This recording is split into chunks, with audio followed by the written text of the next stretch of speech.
नमस्कार, जय हिंद, वंदे मातरम। अब तक हमने आपको 1971 की जंग दिखाई। सिर्फ 13 दिनों में भारत ने कैसे पाकिस्तान को पस्त कर दिया और बांग्लादेश को जन्म दिया, ये पूरी दास्तान दिखाई। पाकिस्तान से जंग 1965 में हुई और 1971 में भी, लेकिन इसकी वजह बरसों पहले हुए बंटवारे में दबी थी। भारत और पाकिस्तान के बीच तनाव तभी शुरू हो गया था जब बंटवारे की लकीर खींची गई थी।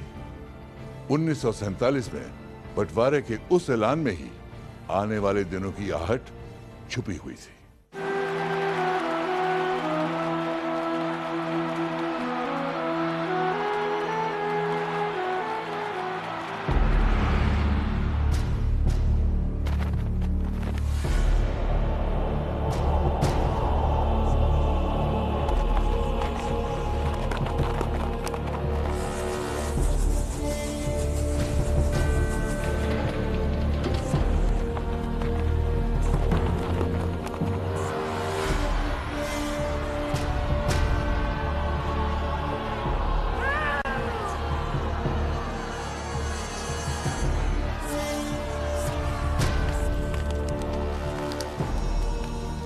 आजादी की खुशी बंटवारे के खंजर के साथ मिली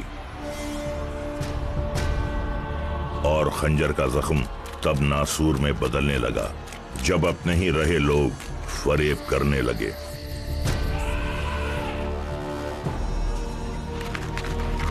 तीन जून 1947 को बंटवारे के ऐलान के बाद मानचित्र पर खिंचती रेखाओं के बीच भारत के 22 रजवाड़ों को भारत या पाकिस्तान से मिल जाने का विकल्प दिया गया। सभी राज्यों ने फैसला कर लिया सिवाय हैदराबाद, जूनागढ़ और कश्मीर के। क्योंकि हैदराबाद भारत के अंदर है काफ़ी, मतलब तो उसमें ये संभावना नहीं थी कि वो बिल्कुल या तो पाकिस्तान से मिल जाए या अपना अलग राज्य बनाने में किसी तरह से सफल हो।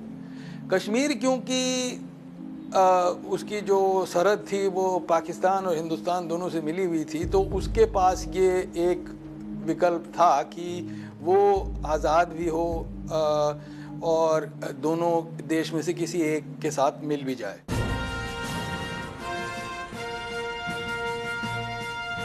कश्मीर के महाराज हरि सिंह बदलते हालात को भांप नहीं पाए थे। वो एक आजाद देश के ख्वाब के साथ जी रहे थे, इस बात से पूरी तरह बेखबर कि जिन्होंने जिस पाकिस्तान की कल्पना की थी, कश्मीर उसका एक अहम हिस्सा था।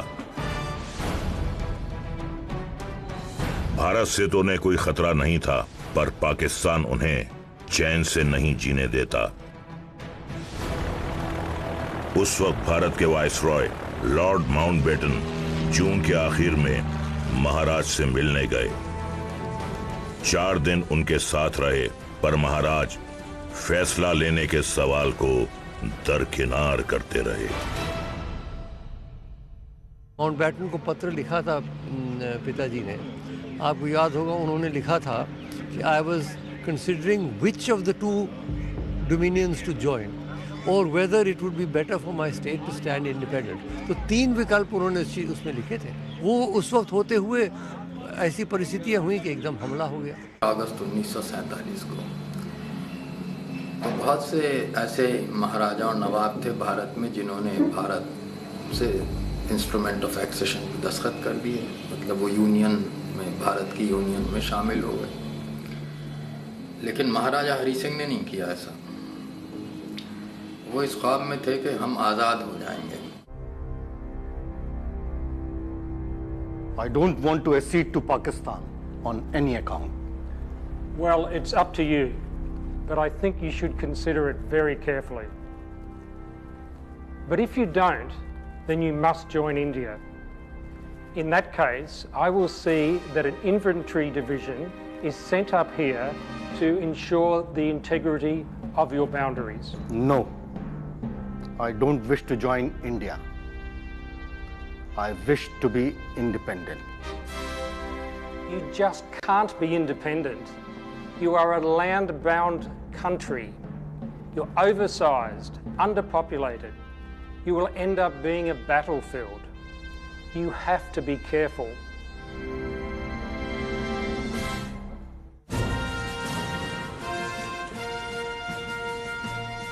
हरी सिंह को खतरे का जरा भी आभास नहीं था। वो फैसला लेने में टाल मटोल कर रहे थे। उस समय जो परिस्थितियां थी, जो सारे देश बंटवारे की ओर जा रहा था और जम्मू कश्मीर जो था उसमें 80% मुसलमान थे, सारी नदियां सारी सड़कें पाकिस्तान की तरफ जाती थी, तो इसलिए कुछ हिचकिचाहट तो थी। ये नहीं है कि वो जान के हिचकिचाहट कर रहे थे, परिस्थितियां ऐसी थी। कश्मीर के महाराजा हरि सिंह हिंदू थे, डोगरा राजपूत थे, लेकिन उनकी प्रजा में मुसलमानों की तादाद 77% से ज्यादा थी। जिन्ना के सलाहकारों ने एक मास्टर प्लान तैयार किया था।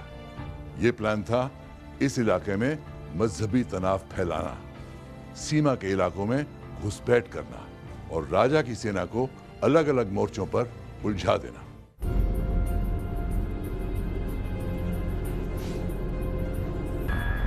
मोहम्मद अली जिन्नाह अब बेसब्र हो रहे थे। पाकिस्तान के पूरे जल स्रोत जो है वो कश्मीर से आते हैं और उसके ऊपर अपना नियंत्रण रखना पाकिस्तान ने बहुत जरूरी समझा था। इसलिए जिन्ना ने, और वहाँ की, क्योंकि वहाँ की आबादी मुस्लिम बहुल थी, तो इसलिए उसका फायदा उठा के उन्होंने सोचा जो भारत ने जूनागढ़ में किया या हैदराबाद में किया वही हम कश्मीर में करेंगे। ऐसा नहीं हो सकता, हिंदुस्तान ऐसा नहीं कर सकता।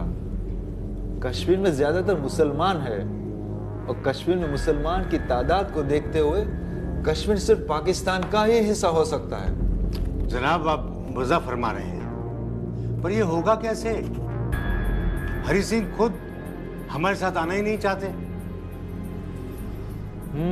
पर उन्होंने स्टैंड स्टिल एग्रीमेंट किया हमारे साथ और हिंदुस्तान ने तो वो करार मानने से ही इनकार कर दिया। जनाब अली, आपको लगता है हिंदुस्तान कश्मीर पर हमला करने की हिम्मत करेगा?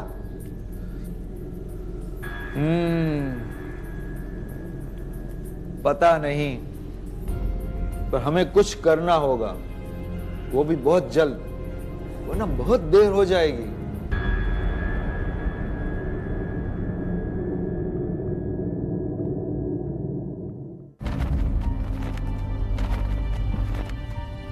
राज्यारोहण या एक्सेशन के सवाल को पाकिस्तान सांप्रदायिक रंग दे रहा था।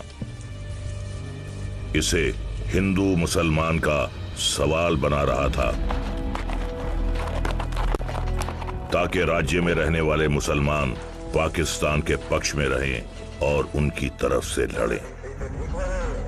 बगावती प्रोपेगेंडा का ही नतीजा था कि गिलगिट को पाकिस्तान जबरदस्ती अपना हिस्सा बना चुका था।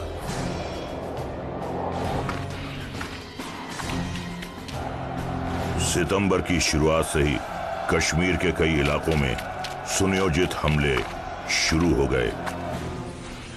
देखने में ऐसा लगता था कि ये हमले कबायली कर रहे हैं, पर हमला करते लोगों के झुंड में सादे लिबास में पाकिस्तानी सैनिक भी शामिल थे और ये आधुनिक हथियारों से लैस होते थे। अलग अलग इलाकों से रिपोर्ट आती और हरि सिंह की सेना इन इलाकों में व्यवस्था बहाल करने निकल पड़ती। नतीजन वो अलग अलग टुकड़ियों में बट गए और जिन्ना यही चाहते थे। It's a state affiliated to India, to the Indian Union. It's not a question of going there. So far as Pakistan is concerned, not without going into merits of the case, one thing is obvious, that it has no justification to be there. Absolutely none. You may argue about our being there, but that has no justification at all. It's army being there. That's why you say this army should go. It's absolutely pure and sheer aggression sitting there.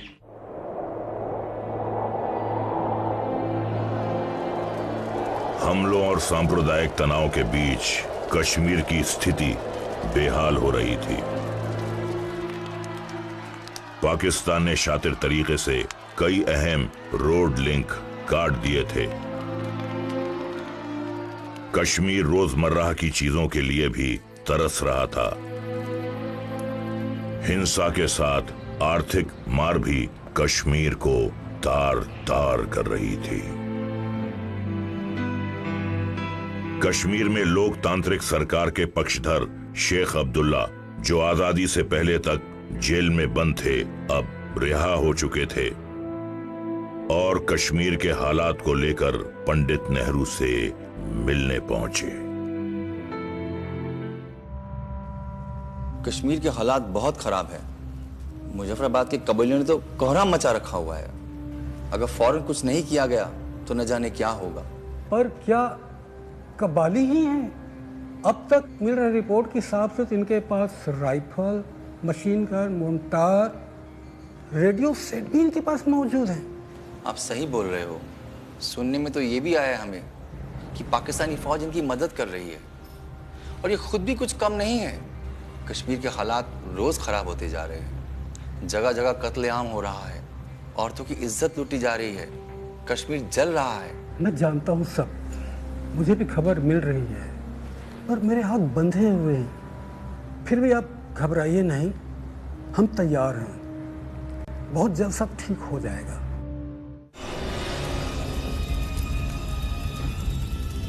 कबायलियों की दरिंदगी के किस्से सुनकर महाराजा हरि सिंह भी आतंकित थे।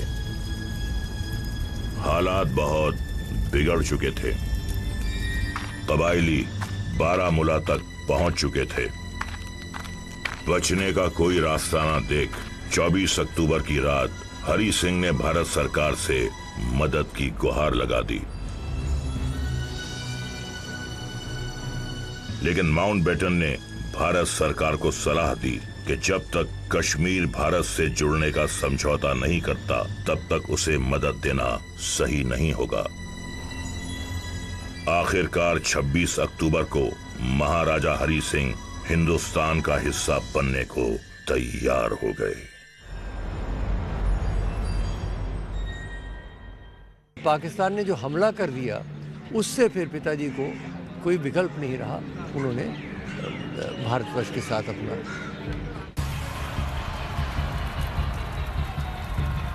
इस बीच अपने लक्ष्य श्रीनगर की ओर बढ़ते हुए कबायली जब बारामूला में दाखिल हुए तो इस समृद्ध शहर की दौलत देखकर हैरान रह गए। 3 दिन तक वो शहर को लूटते रहे। न मजहब देखते, न हैसियत, कत्लेआम मचाते रहे। औरतों को अपनी हवस का शिकार बनाते रहे। यहां तक कि उन्होंने बारामूला मिशनरी अस्पताल की ननों को भी नहीं बख्शा। पूरा भारत पाकिस्तान के हाथों कश्मीर के बलात्कार के बारे में सुनकर उबल रहा था। बारामूला में इन दरिंदों ने इतना सामान लूटा कि उसे रखने की जगह ही नहीं बची। श्रीनगर तक जल्द से जल्द बढ़ने का अपने पाकिस्तानी आकाओं का फरमान भूलकर वो अगवा की गई महिलाओं और लूट का सामान रखने के लिए घर लौट गए। उनकी इस गलती ने भारतीय सेना को कश्मीर पहुंचने का वक्त दे दिया, वरना जिस रफ्तार से वो आगे बढ़ रहे थे, श्रीनगर बस 3 घंटे दूर था। पाकिस्तान के अबोटाबाद में बैठे जिन्हा को यह खबर नहीं थी, वो तो कश्मीर पर कब्जे के हसीन ख्वाब देख रहे थे, विक्ट्री मार्च की तैयारी कर रहे थे। जिन्हा को यह भी मालूम नहीं था कि हिंदुस्तानी फौज श्रीनगर के लिए रवाना हो चुकी है, और जब तक उन्हें यह खबर लगी बहुत देर हो चुकी थी।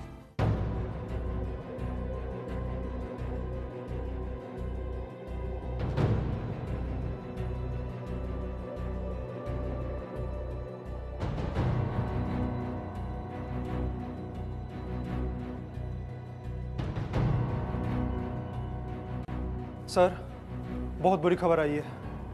हिंदुस्तानी फौज श्रीनगर पर कूच कर रही है। क्या? ये कैसे मुमकिन है? और कबायली? वो तो सर बारामूला से आगे बढ़े नहीं, वहीं पर लूटपाट मचाकर बैठे हुए हैं। फौरन जनरल गैसी को फोन करो, कहो कि हम श्रीनगर पे चढ़ाई करेंगे। उस वक्त पाकिस्तानी सेना के commander in chief General Sir Douglas Gracey थे।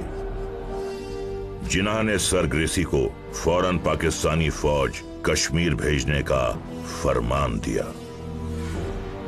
पर पाकिस्तानी फौज के supreme commander field marshal sir Claude Auchinleck ने कहा कि चूंकि कश्मीर अब भारत का हिस्सा है, भारत सरकार का ये कदम पूरी तरह जायज है।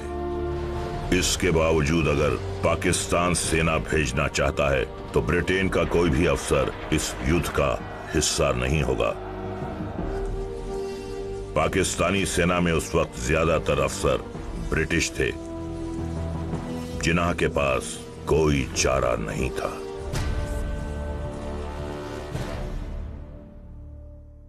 अंग्रेजों ने एक पॉलिसी उस टाइम पे अख्तियार की थी कि हमारे जो अंग्रेजों के जो अफसर थे दोनों फौजों में, वो ये ऐसे अगर भारतीय फौज को हुक्म दिया जाता है पाकिस्तान के ऊपर हमला करने का तो वो उसमें हिस्सा नहीं लेंगे, ना ही पाकिस्तानी फौज में जो अंग्रेज अधिकारी थे वो ऐसे हमलों में हिस्सा लेंगे।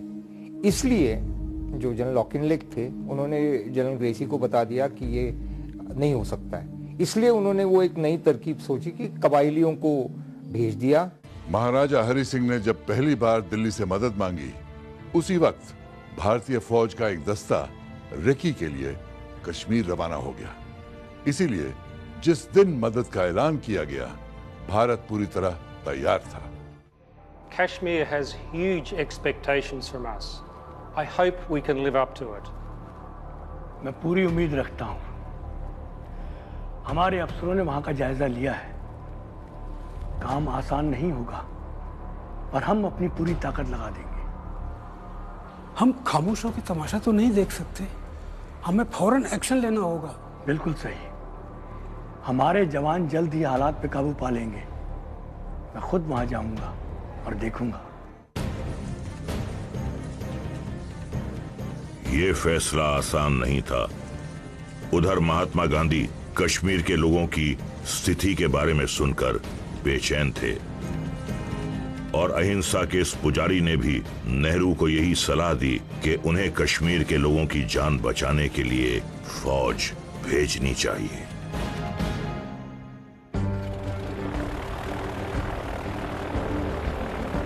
दिल्ली के 2 हवाई अड्डों से बेहद सुनियोजित तरीके से भारतीय फौज को श्रीनगर के लिए रवाना किया जा रहा था। यूं तो कई महीनों से सैनिकों ने कोई अभ्यास नहीं किया था, वो बस रिफ्यूजियों की सहायता करते या फिर बाढ़ राहत कार्य में जुटे रहे। पर मुश्किल की घड़ी में भारतीय सेना की जब पहली जंग लड़ने की बारी आई तो उनके कौशल को देखकर विदेशी पर्यवेक्षक भी हैरान रह गए। आज़ादी के बाद में पहली दफ़ा उनको मौका मिला अपने झंडे के नीचे काम करने का। इस कारण हिंदुस्तानी फौज में कोई कम सीनियर ऑफिसर थे, कर्नल थे, मुश्किल से 1-2 ब्रिगेडियर बने थे, लेकिन उनकी हिम्मत बहुत बड़ी थी कि हम अपने देश की हिफाजत के लिए ये काम कर रहे हैं। इस बीच हिंदुस्तानी सेना की एक पूरी ब्रिगेड श्रीनगर में जुट चुकी थी। उसके नए कमांडर ब्रिगेडियर एलपी सेन महज 37 साल के थे, पर युद्ध का खासा अनुभव उनके पास था। उन्हें खबर लगी कि श्रीनगर के दक्षिण में बडगाम गांव में कबायली इकट्ठा हो रहे हैं। उन्होंने फौरन 2 पेट्रोल पार्टियों को जायजा लेने के लिए रवाना कर दिया। कबायली बेहद बेरहम और धोखेबाज माने जाते थे। गुरिल्ला युद्ध यानी कि छुपकर वार करने में उनका कोई जवाब नहीं था। उन्हें हराना बेहद मुश्किल था, क्योंकि वो इस इलाके के चप्पे चप्पे से पूरी तरह वाकिफ थे। कबायली अब तक तो छिपकर अपने पारंपरिक अंदाज में लड़ते हुए आगे बढ़ते आए, पर श्रीनगर के भीतर दाखिल होने के लिए उन्हें खुद को छोटे छोटे गुटों में बांटना पड़ा था, ताकि वो भारतीय फौज को नजर ना आए।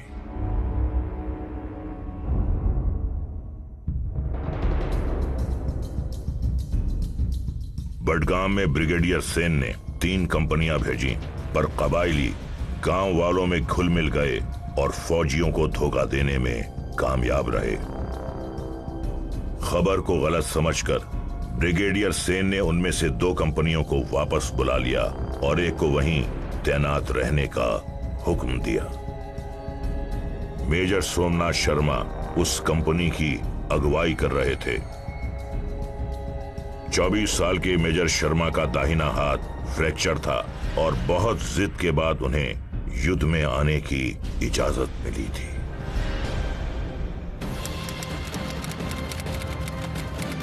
दुश्मन ने जो ही कंपनी को अकेला देखा, उन पर मोर्टार और मशीन गनों से हमला बोल दिया।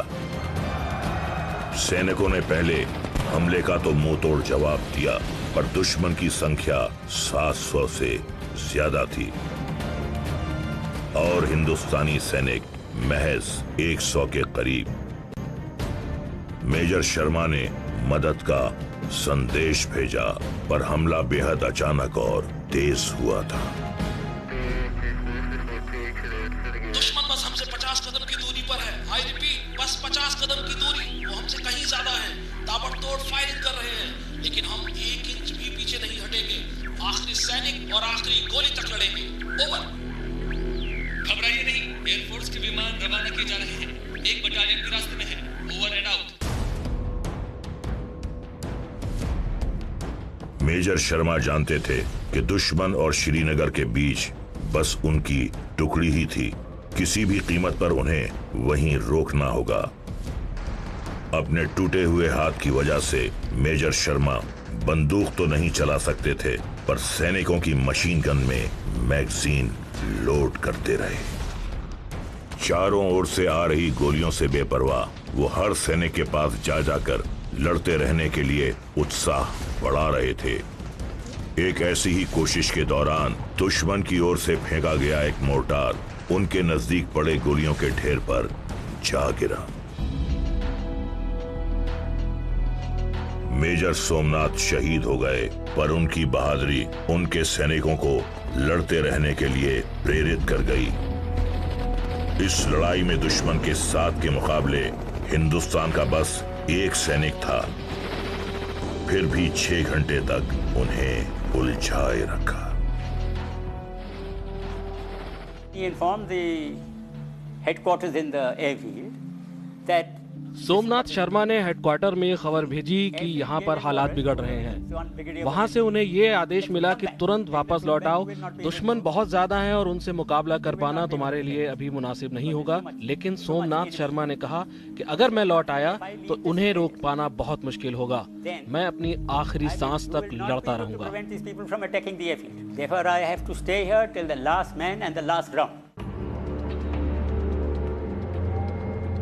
मदद पहुंचने से पहले ही लड़ाई खत्म हो चुकी थी, लेकिन दुश्मन के 200 सैनिक ढेर हो गए और उसने श्रीनगर की तरफ बढ़ने का इरादा छोड़ दिया। मेजर सोमनाथ शर्मा की टुकड़ी ने भारत को इतना वक्त दे दिया था कि श्रीनगर पहुंचने के रास्तों को सील किया जा सके। ये हिंदुस्तानी फौज की पहली जंग थी और मुकाबला हर मोर्चे पर था। एक तो परिस्थितियों से और दूसरा एक ऐसे दुश्मन से जो कबायलियों की ओट में अपना असली चेहरा छिपा रहा था। दिल्ली में बैठे कई विशेषज्ञ आधिकारिक तौर पर पाकिस्तानी हमला ना कहते तो ठीक था, पर इससे जमीनी तौर पर भी पाकिस्तानी हमला ना मानने की भूल ने शुरुआती रणनीतियों को झटका दिया था। इसके अलावा मिलिट्री इंटेलिजेंस के नाम पर भी मामला सिफर ही था। इसके उलट कबायलियों का साथ देते पाकिस्तानियों को इलाके की पूरी जानकारी थी। स्थानीय होने के नाते उन्हें कड़क मौसम का भी अंदाजा था। अपने पहनावे के चलते वो गांव वालों में आसानी से मिल जाते थे और खुला युद्ध नहीं होने की वजह से भारतीय फौज को पांव जमाने में वक्त लग रहा था।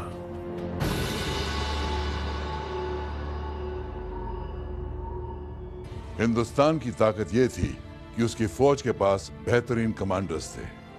हार में वो कोई ना कोई सबक तलाश लेते और फौरन अपनी गलतियां सुधार लेते थे, और जब जीत हासिल होती तो हौसला बढ़ाते और आगे बढ़ते जाते। हिंदुस्तानी फौज अब एक बहुत अहम जीत की दहलीज पर थी। 1 नवंबर को भारत और पाकिस्तान के बीच लाहौर में बातचीत होनी थी। नेहरू तो नहीं गए, पर माउंटबेटन इस बैठक के लिए पहुंचे। यहां जिन्ना ने सलाह दी कि कश्मीर में जंग बंद होनी चाहिए और दोनों पक्षों को फौरन एक साथ पीछे हट जाना चाहिए। नेहरू ने खराब तबीयत की वजह से बैठक में हिस्सा लेने से इनकार किया तो सरदार पटेल ने सीधे तौर पर पाकिस्तान के दोहरे रवैये पर सवाल उठाते हुए बातचीत को बेमानी करार दिया। फिर लॉर्ड माउंटबेटन अकेले ही जिन्ना से मिलने गए। The situation in Kashmir is very tense. Both sides should immediately pull out. Yes, the war should end. But how can the tribesmen be told to retreat? Well, if you do this, I will call the whole thing off. जिन्ना के कहने का मतलब जो भी रहा हो, पाकिस्तान की भूमिका धीरे धीरे साफ हो रही थी। 1947 या 48 में अगर भारत सोच लेता कि पाकिस्तान खत्म कर देना है तो सैनिकी तौर पे उसमें कोई अड़चन नहीं थी, और जिन्ना को ये पता था। इसलिए खुले तौर पे उन्होंने पाकिस्तानी फौज नहीं भेजी, और इसलिए कबालियों के थ्रू और छुट्टी के ऊपर सैनिक अपने आप वॉलंटियर ही जा रहे हैं ऐसे करके वो नाटक बनाया था। इस बीच बडगाम की लड़ाई में मिले झटके से बेचैन सरदार पटेल 4 नवंबर को श्रीनगर पहुंचे और ब्रिगेडियर सेन से मुलाकात की।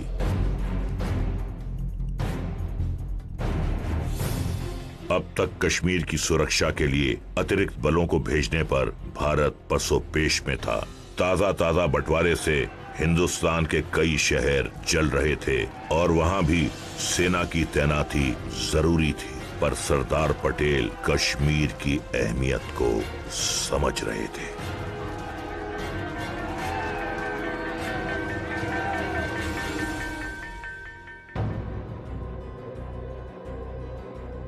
किसी भी कीमत पर श्रीनगर की सुरक्षा जरूरी है।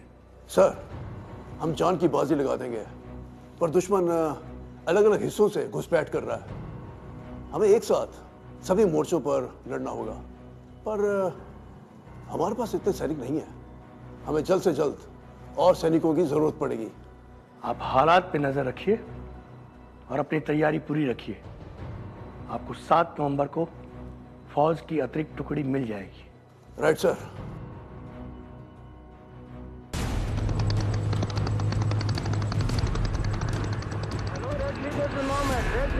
7 नवंबर को ही वायुसेना के विमान जब हवाई रेकी कर रहे थे, तब उन्हें पता चला कि कबायली शाला टैंक के इलाके में जुटे हैं।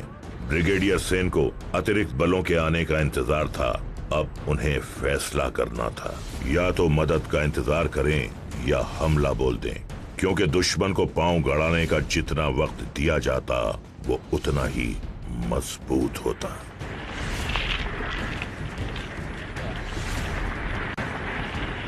उन्होंने फौरन हमला करना बेहतर समझा और युद्ध की एक ऐसी रणनीति बुनी जो अब तक आजमाई नहीं गई थी।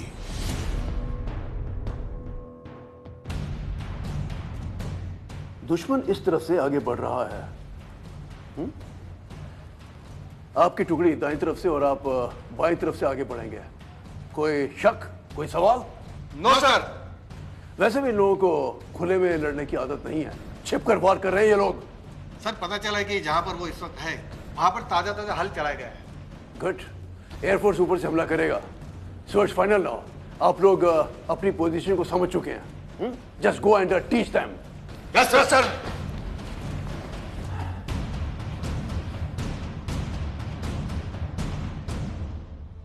कबायली गुरिल्ला युद्ध में माहिर थे, लेकिन उन्हें खुले में लड़ने की आदत नहीं थी और ये इलाका खुला और सपाट था।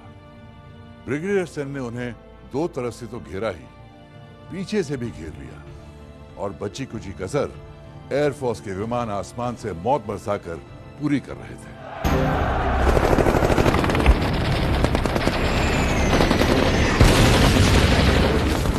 यह हमला दोपहर में हुआ था और शाम के 5 बजे तक दुश्मन का सफाया हो चुका था। जो बचे वो हथियार छोड़ छोड़कर भागे। इस हमले की सबसे बड़ी कामयाबी ये थी कि दुश्मन ने फिर कभी श्रीनगर पहुंचने की कोई संजीदा कोशिश नहीं की। शाला टैंक की जीत ने भारतीय सेना में जोश भर दिया था। फिर तो बारामूला को भी हासिल करने सेना की एक टुकड़ी आगे बढ़ी।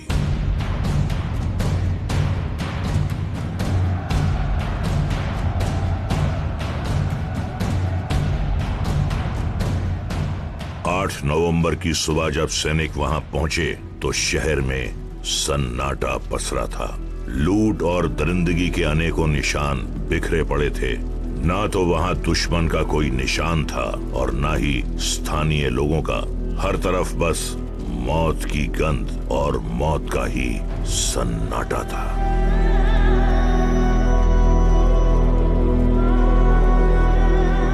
दरअसल जब बारामूला पर हमला हुआ था तो लोग अपनी जान बचाने भाग भाग कर पहाड़ियों में जा छिपे थे।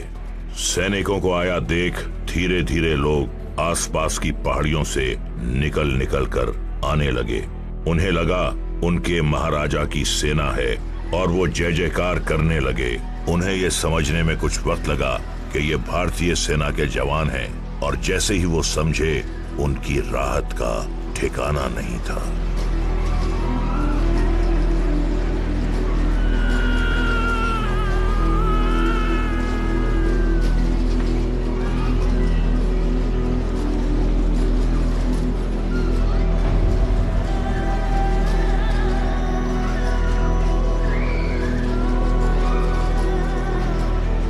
दिन बाद 11 नवंबर को पंडित नेहरू खुद कश्मीर पहुंचे और बारामूला का भी जायजा लिया। 13 नवंबर को उरी को भी हासिल कर लिया गया और इसके साथ ही श्रीनगर घाटी से घुसपैठियों का सफाया हो गया। पाकिस्तान ने यह लड़ाई धोखे से छेड़ी थी और इसमें भी नाकाम होने के बावजूद वो अपनी चालों से बाज नहीं आ रहा था। उसकी मजहबी तनाव फैलाने की कोशिशें और तेज हो गईं।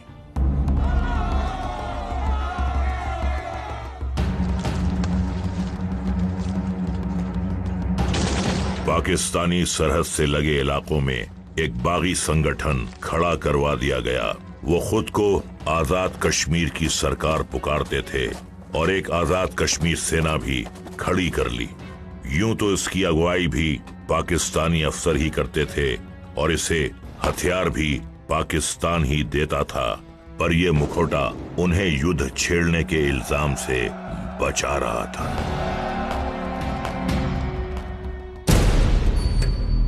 तर्क के हिसाब से भारत को अब कश्मीर में दाखिल होने के रास्तों को सील करने की जरूरत थी, पर जब तक भारत घाटी से घुसपैठियों को भगा रहा था, सरहदी इलाकों में काफी कुछ बदल चुका था। इन इलाकों में कबायली खौफ का दूसरा नाम बन चुके थे। तकरीबन 30,000 गैर मुस्लिमों को या तो मार दिया गया था या अगवा कर लिया गया था। जम्मू में हालात और खराब हो रहे थे। कोटली और पूंछ राहत के लिए छटपटा रहे थे। अकेले पूंछ में 40,000 रिफ्यूजी पनाह लिए हुए थे। इन लोगों को वहां से निकालने के लिए एक बड़े ऑपरेशन को अंजाम दिया गया, पर सफलता नहीं मिली। एक तो दिसंबर की कड़कड़ाती ठंड और ऊपर से वहां दुश्मन की भीषण घुसपैठ। कई इलाकों में बर्फबारी हो रही थी और हिंदुस्तानी फौज के पास ऐसी ठंड से बचने के लिए पहनावा भी नहीं था।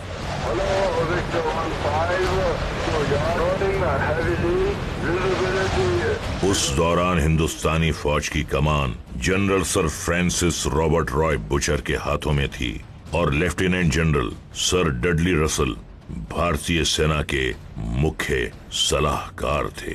रसल की ये राय थी कि जिन इलाकों पर कब्जा हो चुका है वहां पकड़ मजबूत बनाई जाए और दूसरे इलाकों को छोड़ दिया जाए। There are more than 20,000 being led by ex-PAC army officers. They have motor vehicles and can drive straight away into the heart of the valley. They may strike in revenge at Poonch, Mirpur and Uri. We have two choices. We either send in more troops or we abandon Poonch. But if we move more soldiers, we may not be able to maintain them in the extreme cold. I think we should abandon Poonch and cut down on our commitments. We can't leave the refugees. We should go to Poonch.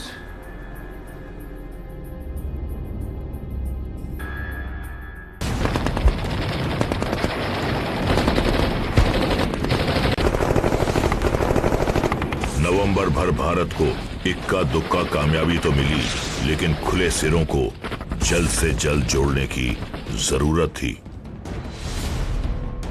दूसरी ओर दुश्मन मीरपुर झंगड़ पर कब्जा जमाते हुए नौशेरा की तरफ बढ़ चुका था।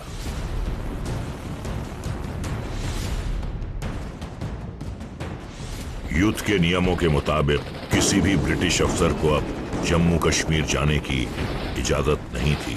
क्योंकि बिना युद्ध क्षेत्र में गए फौज का नेतृत्व करना मुश्किल हो रहा था। जनरल रसल ने सुझाव दिया कि वक्त आ चुका है कि किसी हिंदुस्तानी को यह जिम्मेदारी सौंपी जाए। 20 जनवरी को 6 फीट के एक तगड़े रौबीले अधिकारी को सेना का पहला भारतीय कमांडर इन चीफ बना दिया गया, lieutenant general KM. Cariappa.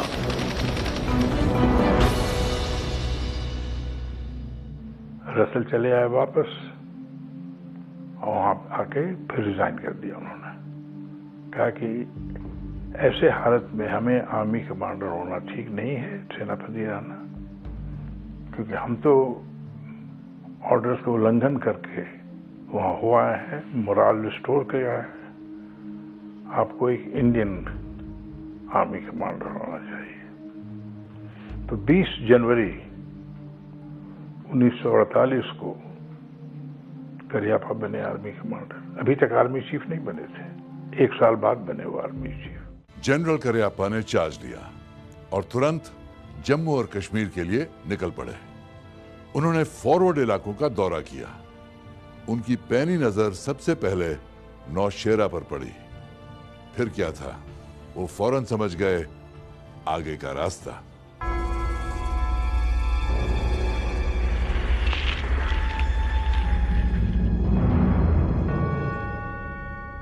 Pakistan उस वक्त नफरत की सियासत में डूबा था। इस लड़ाई को हिंदू मुस्लिम रंग देने की कोशिश कर रहा था। वो इसे जिहाद कहता था, पर नफरत की उसकी सियासत की सबसे बड़ी हार हिंदुस्तानी फौज के हाथों ही लिखी थी, जहां हर सैनिक बस भारत माता का बेटा होता है, हिंदू मुस्लिम सिख या ईसाई नहीं। नौशेरा में ब्रिगेडियर मोहम्मद उस्मान भारत मां के ऐसे ही एक सपूत थे।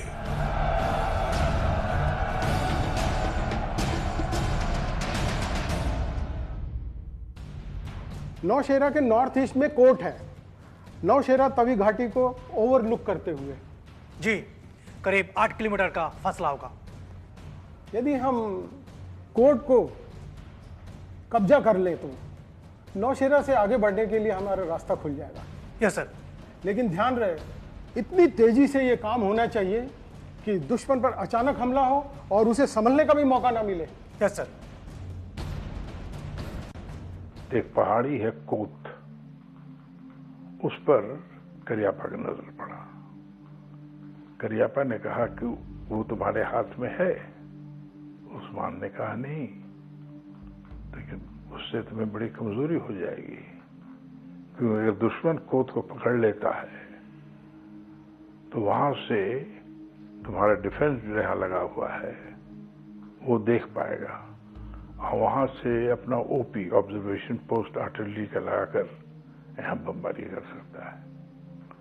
इसलिए तुमको कोत को फौरन पकड़ना है। तो उस्मान ने कहा कि हाँ, हम करेंगे।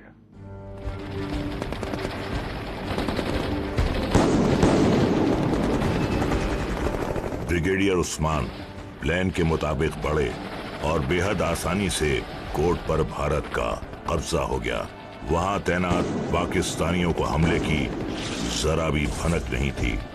दुश्मन के सफाए के बाद जब भारतीय सैनिक उनके ठिकाने के भीतर गए तो देखा ताजा ताजा नाश्ता लगा था, पर एक निवाला खाने का भी मौका उन्हें नहीं मिल पाया था।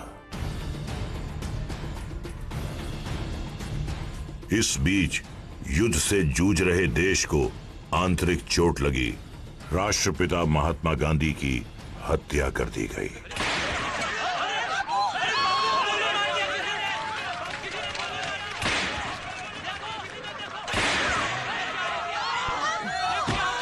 Bapu, as we called him, the father of the nation, is no more.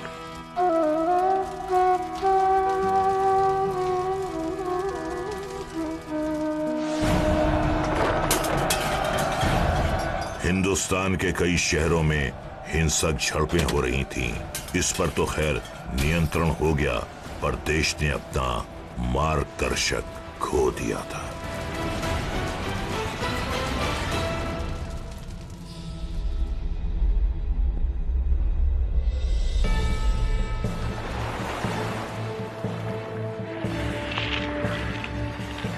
उधर युद्ध के मोर्चे पर हार से तिलमिलाए पाकिस्तान ने 6 फरवरी को नौशेरा पर जवाबी हमला बोल दिया। दुश्मन ने अपनी पूरी ताकत झोंक दी। इस लड़ाई को 47-48 के युद्ध की सबसे बड़ी लड़ाई कहा गया।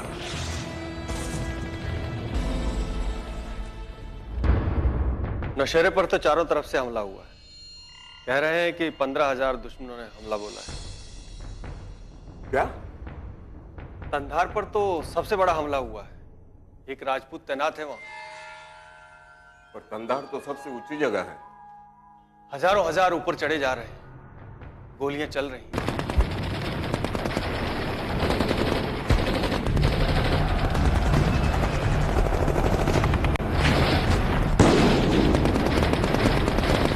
हमला बड़ा था, पर वहां तैनात टुकड़ी की बहादुरी भी कम नहीं थी। उस एक पिकेट में 27 सैनिक थे, जिनमें अब बस एक बचा था, जदुनाथ सिंह, और वो भी घायल थे। उनकी जांग में गोली लगी थी और दुश्मन 15 कदम की दूरी पर पहुंच चुका था। तब ट्रेंच से बाहर निकलकर उन्होंने दनादन गोलियां बरसानी शुरू की।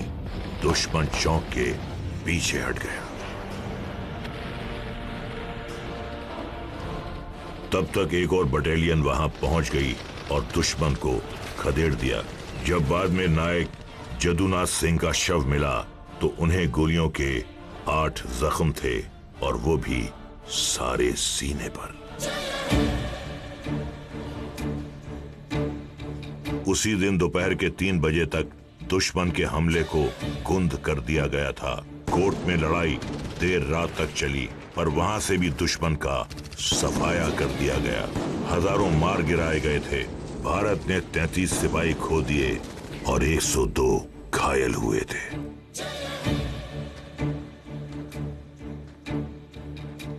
नौशेरा की जीत बड़ी थी, भूगोल के लिहाज से भी और मनोबल के लिए भी। ब्रिगेडियर उस्मान देश के हीरो थे, उन्हें नौशेरा का शेर कहा जा रहा था। नौशेरा तो कब्जे में था, पर ब्रिगेडियर उस्मान खुश नहीं थे, क्योंकि जंगल की हार उन्हें इतनी चुभ रही थी कि उन्होंने कसम खाई कि जब तक वो इस इलाके को वापस नहीं लेंगे, जमीन पर ही सोएंगे। अब उसे वापस लेने की बारी थी। ऑपरेशन विजय को अमली जामा पहनाया जा रहा था।